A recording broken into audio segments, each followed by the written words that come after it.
So we have Ishavasya Upanishad 4.5 here. Unmoving, the one, then the mind is swifter. That is swifter than the mind. The senses fell back as ahead it speeded. Its speed is greater than that of the senses.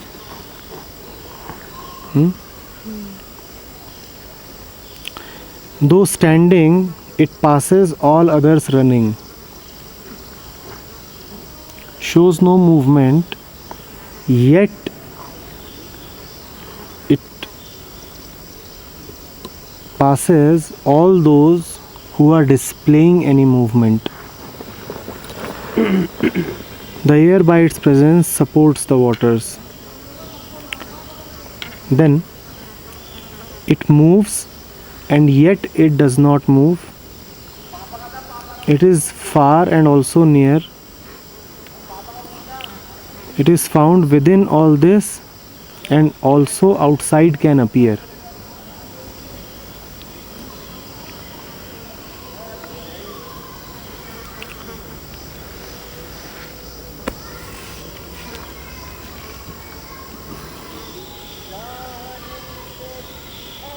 So to say that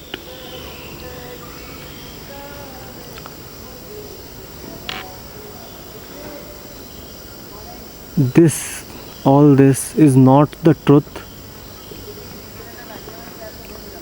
would not be proper, but also to say that this alone is the truth too would not be proper. It is within all this and outside all this.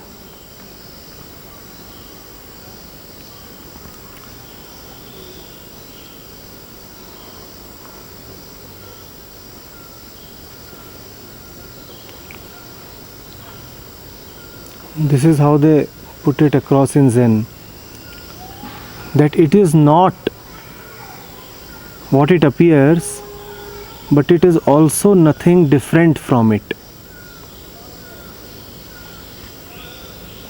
It is not what it appears, but it is also nothing different from it.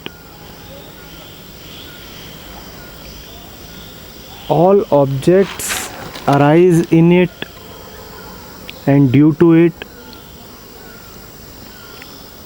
but it cannot be objectified. Everything arises in it, due to it, and goes back to it, but it is not a thing.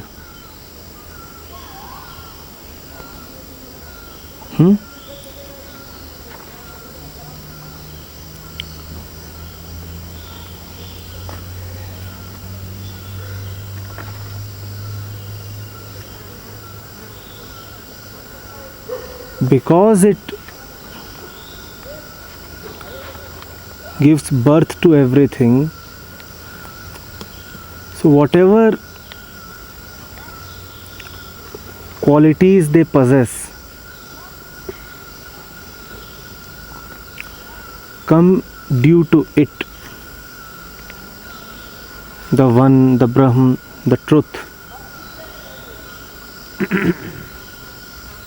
But it is not the sum total of the qualities of this object, that object, or all objects taken together.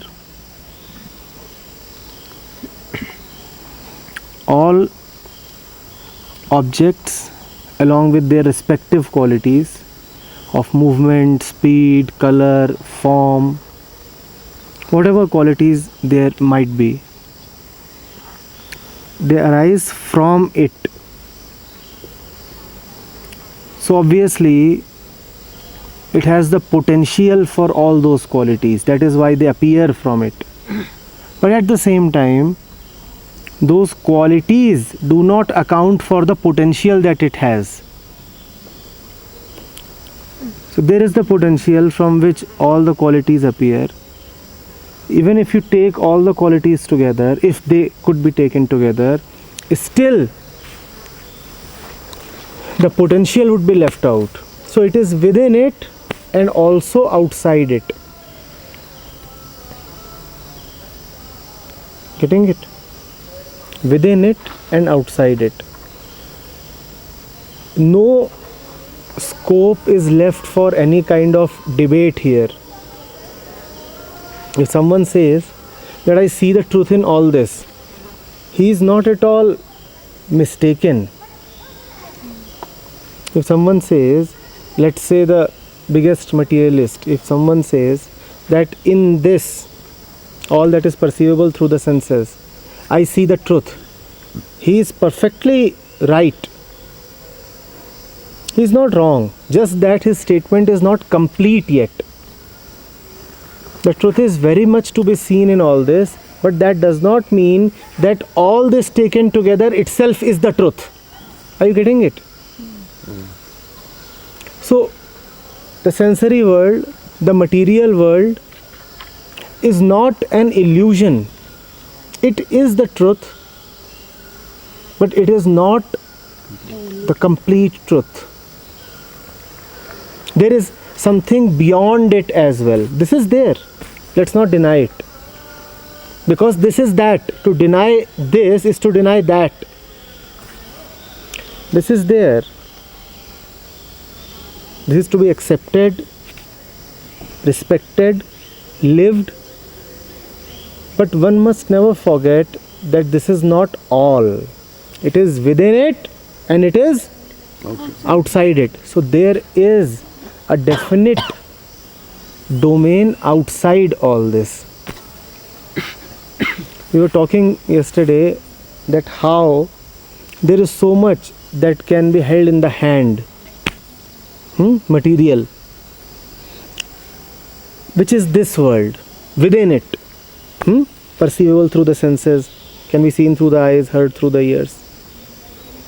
And there is so much that we know exists but cannot be perceived through the senses. We talked of joy, love, freedom, truth.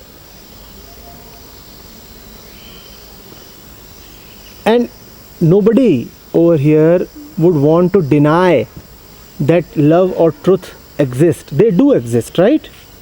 We know very well that they exist. So that's about it. And that gives us a very important lesson in living. Look at this. There is no need to renounce. There is no need to abdicate. There is no need to denounce either that the world is an illusion or rotten stuff. Because the world itself stems from there, rises from there. To have complaints against the world is to have complaints against him, that, the source of the world.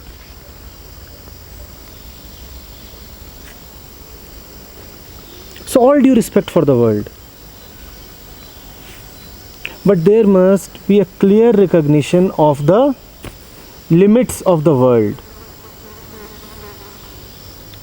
And there must be a humble appreciation of that which is beyond the world. Obviously, what is beyond the world cannot be objectified. If it can be objectified, it will become a part of the world.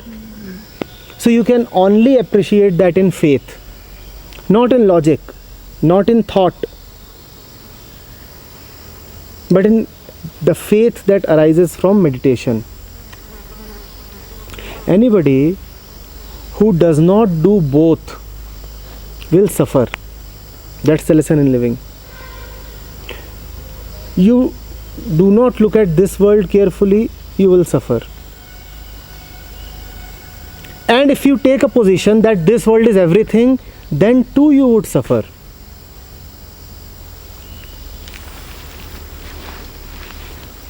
We are talking about the Ishavasya Upanishad. At another place, it has been said that those who talk of avidya and are deeply enamored by it, they fall into a deep well. What would avidya stand for? Concerning yourself only with the material world, right? They would suffer. But the same verse proceeds to say that those who talk of vidya alone fall into a well even deeper. And those who know vidya and avidya together, they become immortal. Because he is within it and he is both must be taken together. Only then you can appreciate the source in totality. The source is within it, appreciate it. This world is an expression of that. To appreciate the material is an aspect of spirituality. Because what is material? The manifestation of the Great Spirit. So it is a deeply spiritual thing to respect material. Are you getting it? He's within it, he's outside it. No material, avidya. And don't limit yourself there. Know that which is beyond the material, vidya. And then you become immortal. What is meant by immortality? You reach to the source itself. Because you have now covered both within and the without, so you have reached the total. And the total is immortal. The total is timeless, and that is immortality. Do you get the import of what it says? And the deep relevance to our lives?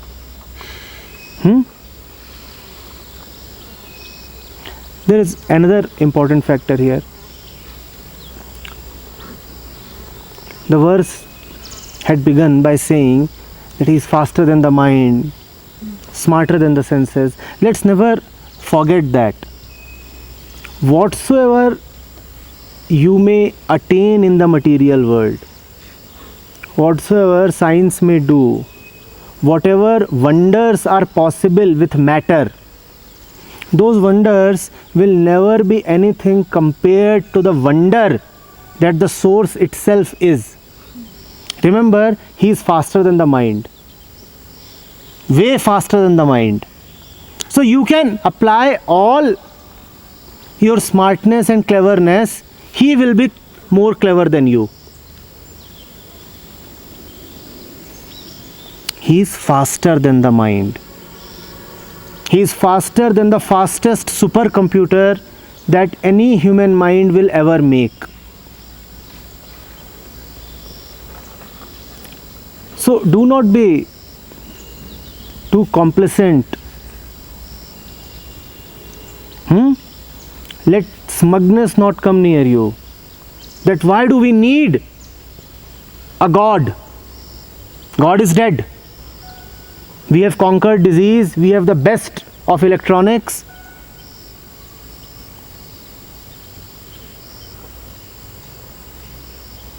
And there are the wonders of science. And economics has provided enough now to feed all of mankind. And we are now traveling into outer space. Let that not make us complacent about the nature and scope of human mind. The human mind might be smart. The source is infinitely smarter than the smartest of us. Don't try to be too smart. It says, the senses fell back as ahead it speeded. Your eyes might be wonderful, and science may give you the best of lenses, but he can see more clearly and more sharply than the best of lens can ever see. his vision is a zillion megapixel.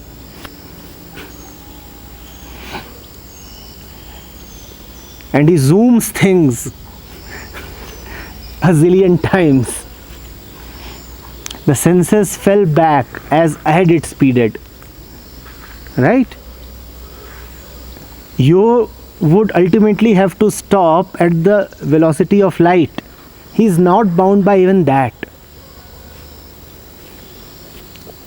All material movement is limited by the speed of light. But the speed of light is itself the speed of the manifestation, right? Light comes from him.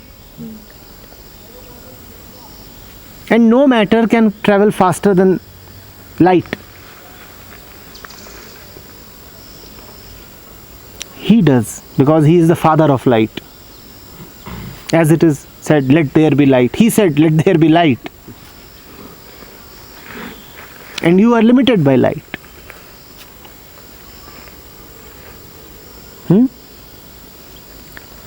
Though standing, it passes all others running. The race was won by the one who did not run.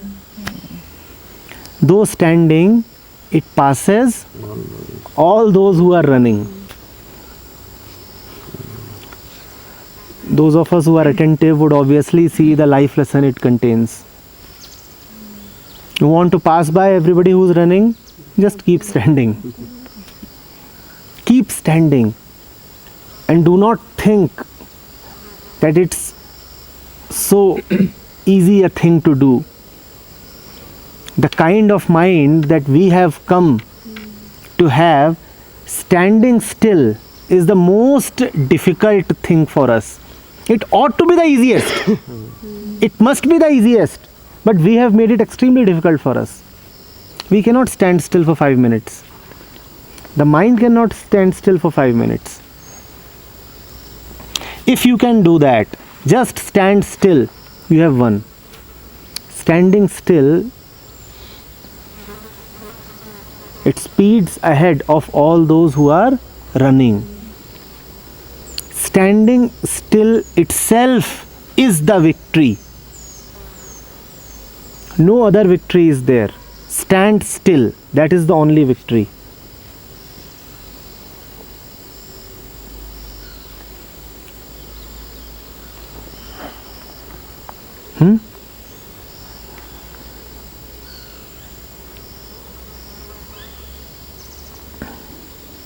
Why does a man run? Why does a man run? Ultimately, he wants to reach the point where he can stand still. And if you are already standing still, then you have already reached the finish line. So who has won the race? The one who did not start. The one who has already reached the finish line. He is running. And you are already standing at the Finish line. So who has won?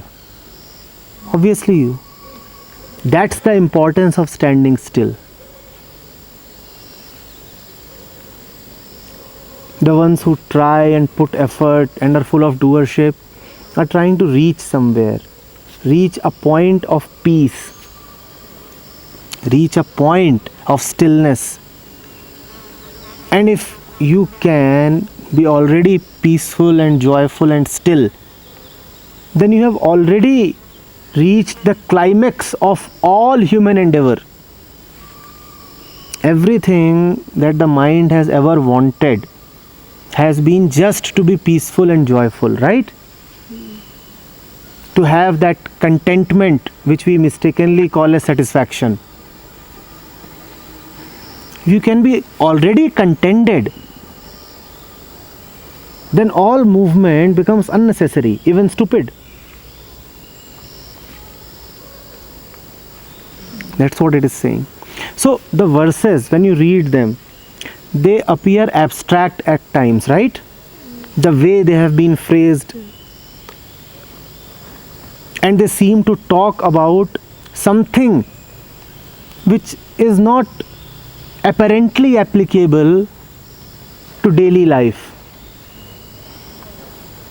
But a little attention, a little closeness to what is being said, and you will see that this really is the most practical thing that can ever be said to you.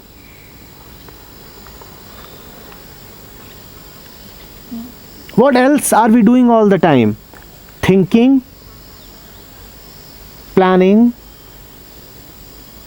applying our assumed cleverness, running, achieving, trying to attain, and the material fills up so much of our mind, right? This is what we are doing all the time. And these lines are very directly applicable to that which we are doing every day, every hour. So let us never say that these things are otherworldly. Let us never reject them or become indifferent to them by naming them abstract or spiritual.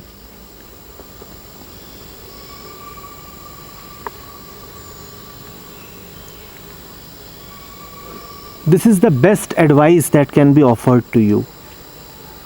This is the best insight that a friend can give to you. Go close to it, pay attention to it. You will benefit.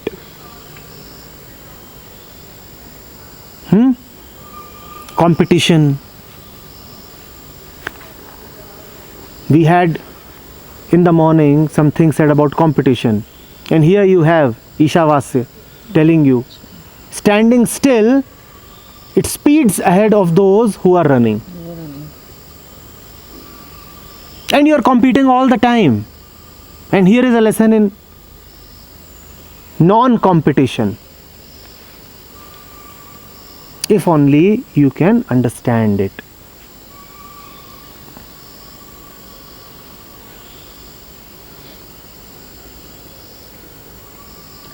Is that right?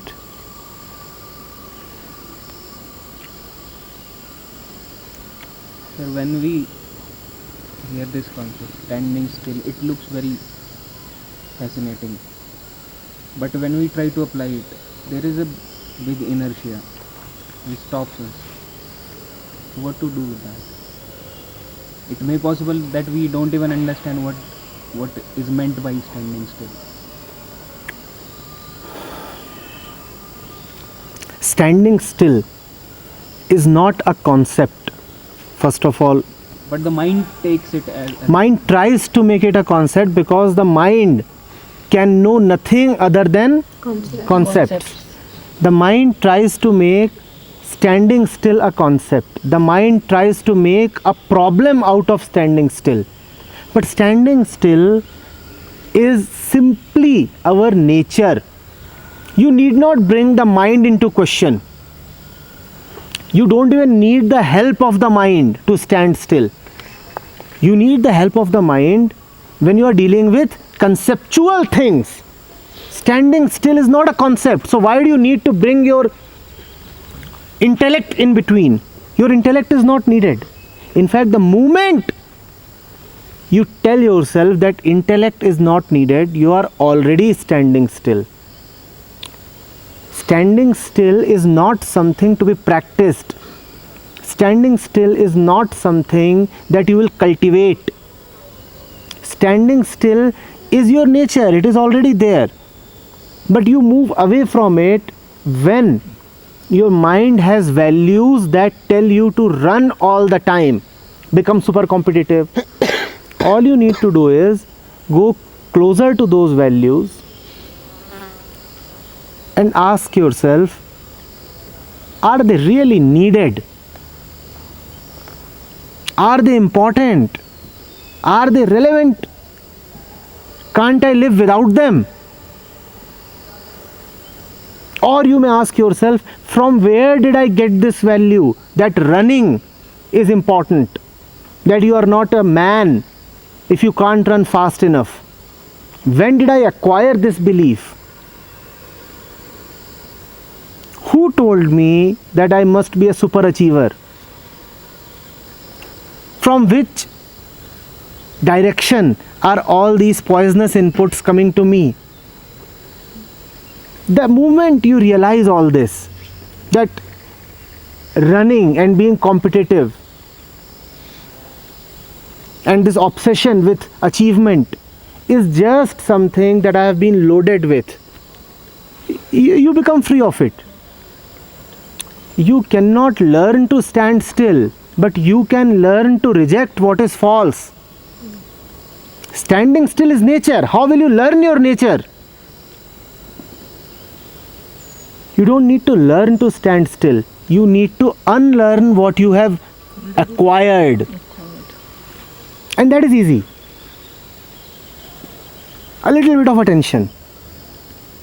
A little bit of fearlessness that comes from faith. And you are home.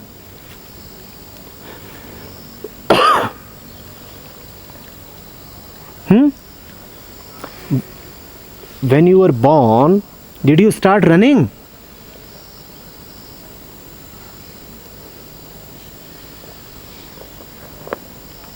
When you were 6 months old, were you thinking of becoming a great man? Not when you were 6 months old, not when you were 2 years old, but after 2 years and 3 years, something starts happening. The mind already has latent tendencies in the form of DNA, in the form of genetic conditioning, and on top of those latent tendencies, there is the social input from family, from society, media, and all these places. So these two combine. Your latent tendencies, your vritti, combines with the input that you get from the senses. And then these values come to you. Strong beliefs. What is a value? A strong belief. You start valuing achievement. You start valuing the race. I must reach the finish line first. Don't value it. And you are already standing still. Nothing ever moves.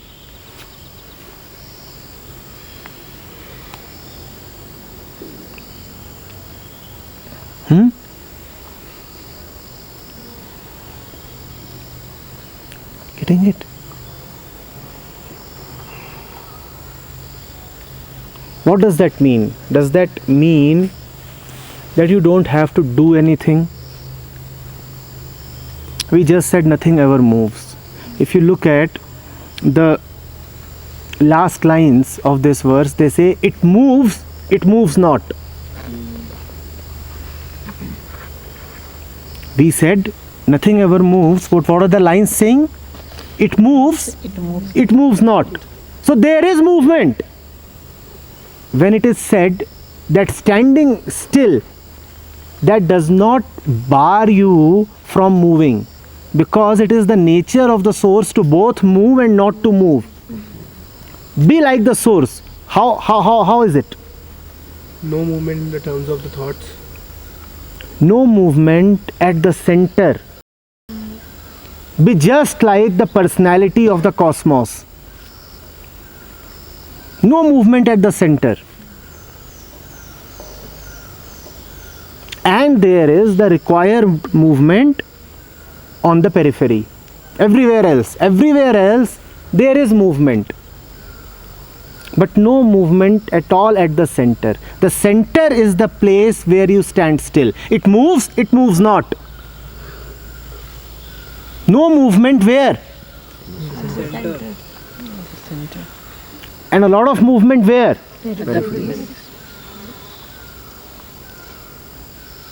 So compete, but don't have a competitive mind. Let the mind not be bothered by things like running, achieving, beating somebody, finishing first. It moves not. Remaining silent, it speaks everything. Say everything, but remain silent. Can you learn that art? Even when you are speaking, Can you learn to remain silent? It's a beautiful thing to have. When you know that you are speaking, yet you know that there is a deep inner silence. The lips are moving, words are being uttered. The complete physical process that is involved in speaking is there. And yet there is no process somewhere else. There is a point, a sacred point, which is in silence, which is in non-movement. It is the nature of the world to show movement, and it is the nature of the source to stand still. Let your hands move, let your feet move, and let them move as briskly as possible, as briskly as needed, as swiftly as is appropriate. But in the thick of all this movement, in the middle of all this action, let there be inaction. That is what is meant by it moves not. That is also what Krishna means when he talks of inaction in action.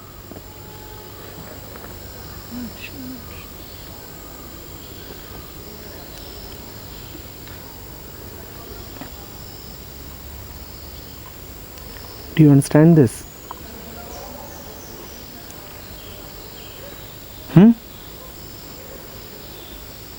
But competition sometimes comes automatically. Automatically. What does that word mean? Automatic. Example, Is that applicable to human beings or to machines? Machine. What do you mean by automatic?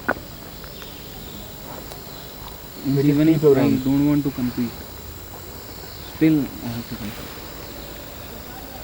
No, you ultimately end up doing what you want to do. And all wants in a machine come from its programmer.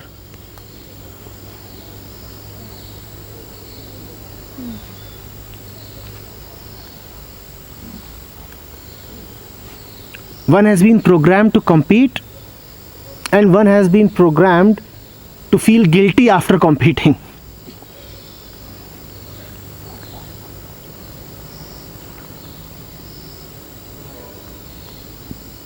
None of these two programs is you. Can you unload these programs? Can you uninstall them?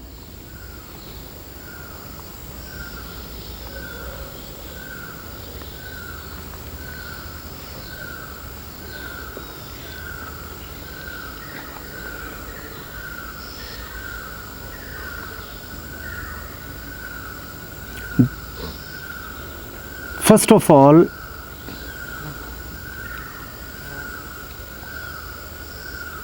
competition, achievement, a feeling of incompletion, this should never touch your core. So that is the first program. The first program says that it is a core value to achieve, right? Look at your society. Isn't it a core value to achieve? The first uninstallation will remove this core value. I do not need to achieve. I do not need to be called a superhero. The second program is worldly attainment is bad. The world is sin. Material is crime. And there is some concept of a spiritual world which has been juxtaposed against the material world, and all the crime and sin that you commit in the material world must be compensated, atoned for in the spiritual world. There is the second program. Uninstall this one as well. There is no need to feel guilty. There is no crime, so there is no question of atonement. There might be situations in life when you will need to run as fast as is needed, and there is no need to feel guilty. There might be situations in life when you need to do this and that with the material. Do that. There is no need to feel guilty. Uninstall that program as well. Uninstall both these programs. The first program says you must achieve. The second program says achievement is sin.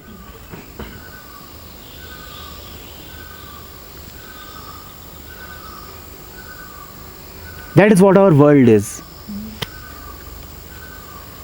And because of the second program, we need to create a stupid image of a god, which is just an image, right? Achievement is sin. God does not like achievers.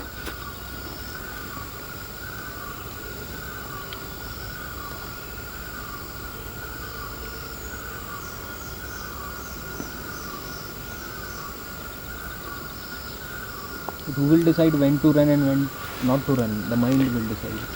And the mind is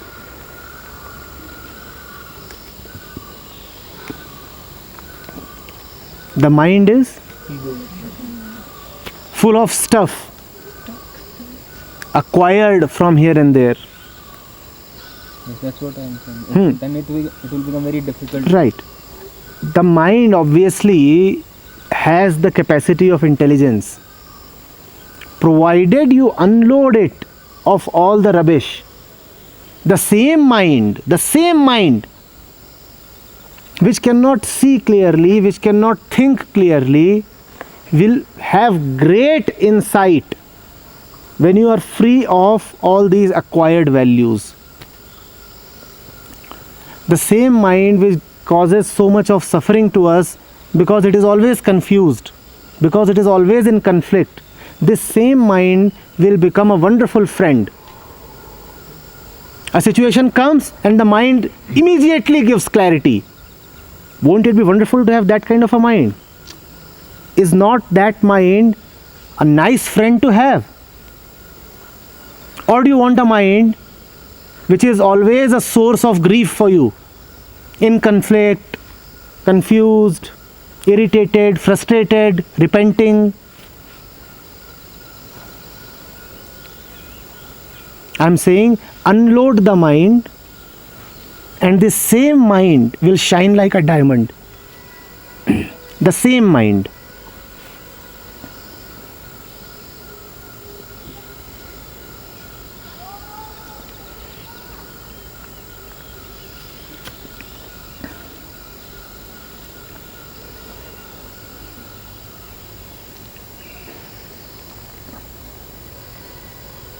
But again, that unloading will be done by that same mind. Howsoever much the mind is loaded, it never loses, not at least completely. It never loses completely the capacity to attend. The capacity for attention is always there. And it's a great gift to us that we can summon attention. If you want desperately enough, then you can be attentive. Because attention begins with your own resolve. You resolve to know clearly and you will know. The moment you start knowing, unloading starts happening. Attention is the key to unloading. And it's a great relief that we can be attentive. Whenever you want, you can be attentive. That's a blessing. That's a great blessing. Whenever you want, you can pay attention. And paying attention is the route to becoming light. Getting rid of all the junk that is there.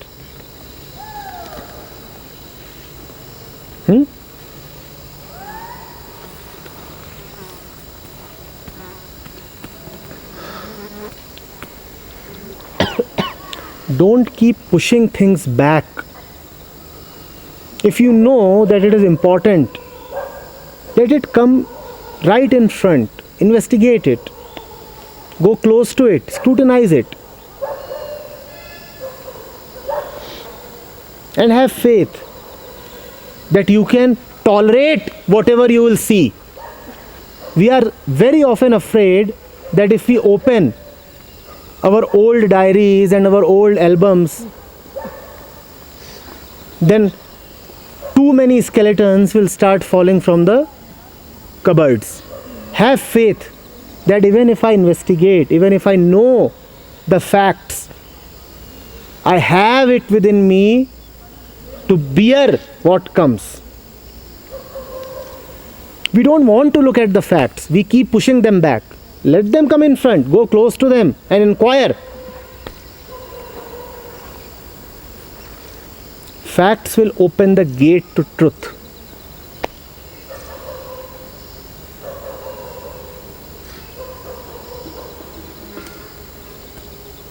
You keep pushing things back. You can decide not to push them back. You have it within you. That option is always available. I am saying exercise that option.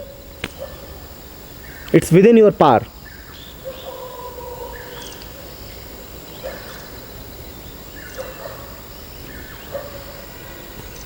With the same hand that you push it back, bring it in front. With the same hand.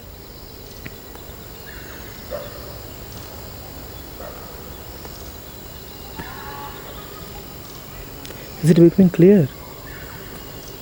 Our mind is full of stuff that we have been pushing back and hiding in the subconscious. Don't hide it. Let it come. Face the issues. Look at the matter.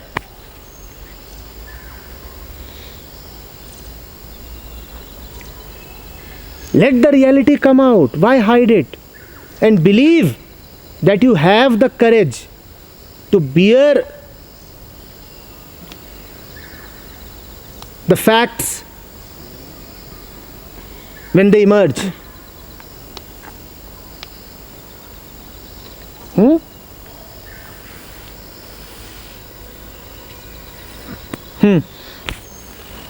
Sir, yesterday it was being said by you that put a Purn Viram to the past. That once it's done, it's done. Now you're saying, How do you put a Purn to the past? When you have accumulated it in deep godowns and bunkers, how will you ever put a full stop to it? When you have put it in safe locks, will you ever be able to get rid of it? it is still there. Still there, you are protecting it with your life.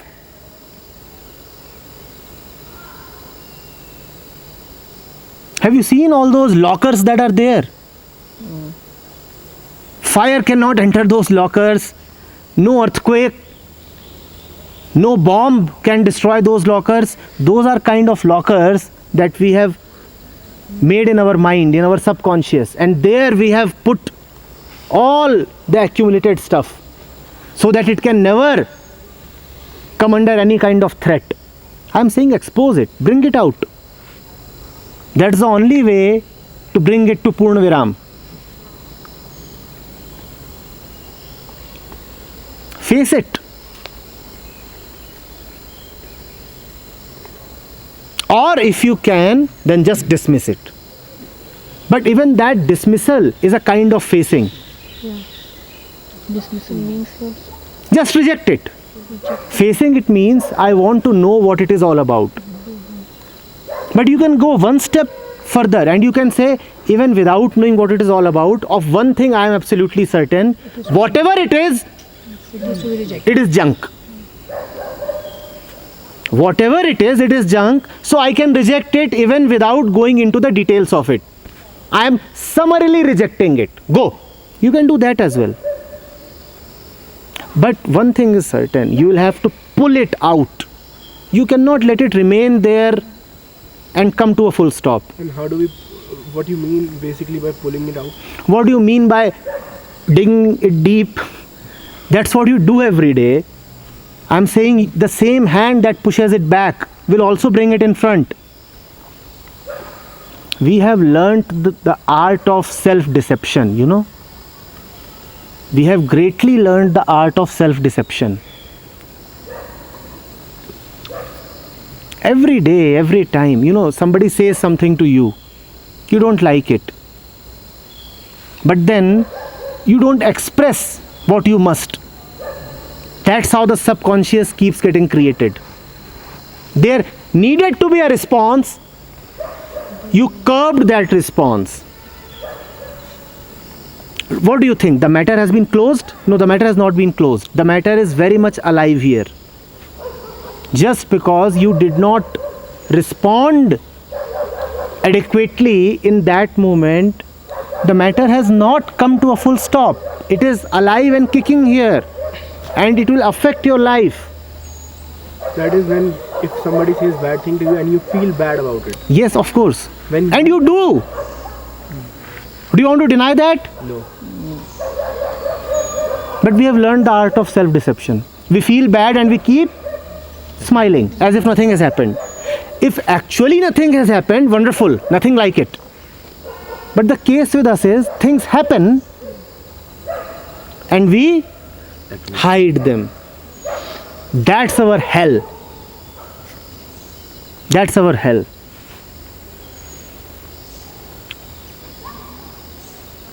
That is an important part of all that has been stored by us. You have been storing it. I am saying you stop storing it.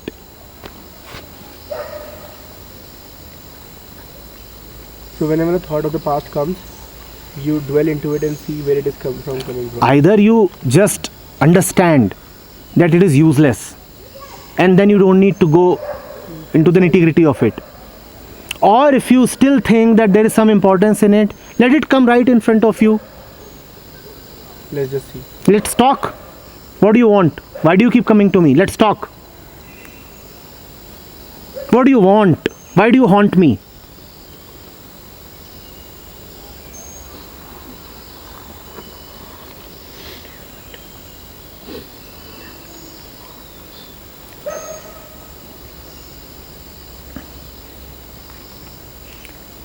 Getting it? As soon as the mind is cleared, it starts standing still.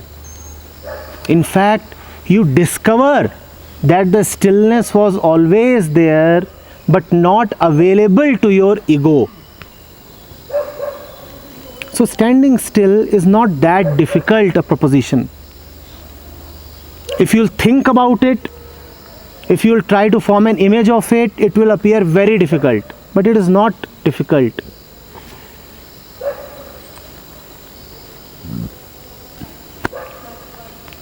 Getting it?